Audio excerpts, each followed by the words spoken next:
Нема проблем со откупот на Бостан во Струмичко, а сите обиди да се покаже спротивното се манипулации со политичка заднина. Вака сметаат во потрачната единица на Министерството за земјоделство во Струмица, од каде што беа на посета на откупен пункт во Колешино. Деновиве биле откупени 800, а очекуваат да бидат продадени уште 300 тони Бостан. Значи така, сакаме да известиме јавноста, македонската јавност, да не подлегнуваат на манипулациите дека откупот на Бостанот не се врши. Како што гледате позади мене, откупот на Бостан тече и ќе продолжи да тече во нареден период.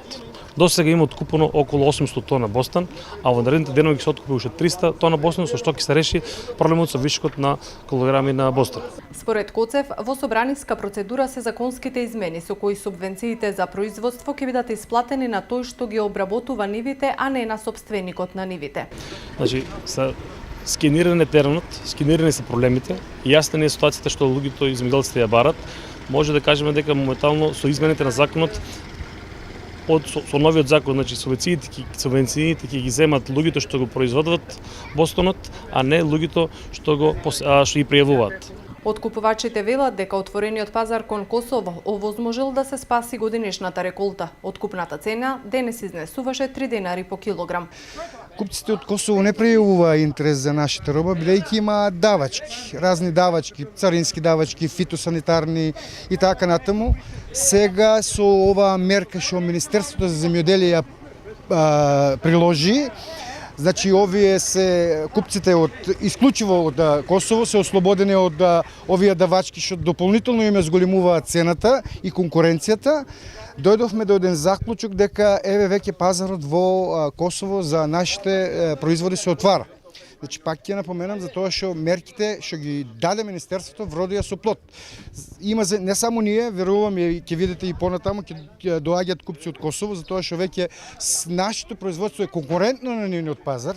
До сега не беше конкурентно. Исто така дојдоа видоа дека се работи за квалитетна роба, за разлика од робата што ја земат од Албанија и од другите. Дел земјоделци кои сакаат да зборуваат пред камера велат дека многу доцна дошле интервенциите за нови пазари, затоа што веќе како што рекоа Бостанот во поголем дел им скапал на нивите. Сега нас не може да нас спаса никој со што ќе ме дадам јас на пример 3 тона Бостан по 3 динара и 150 евра. Со 150 евра јас не може да покријам 2000 евра троши по него.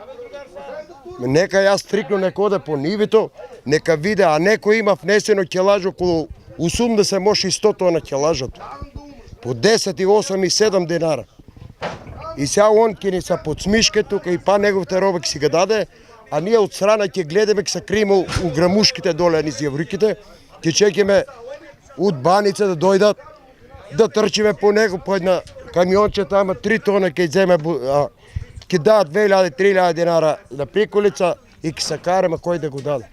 Во Струмичко годинава, според податоците од подрачната единица, засеани се помалку површени под Бостан. Според проценките, родот треба да тежи до 2500 тони.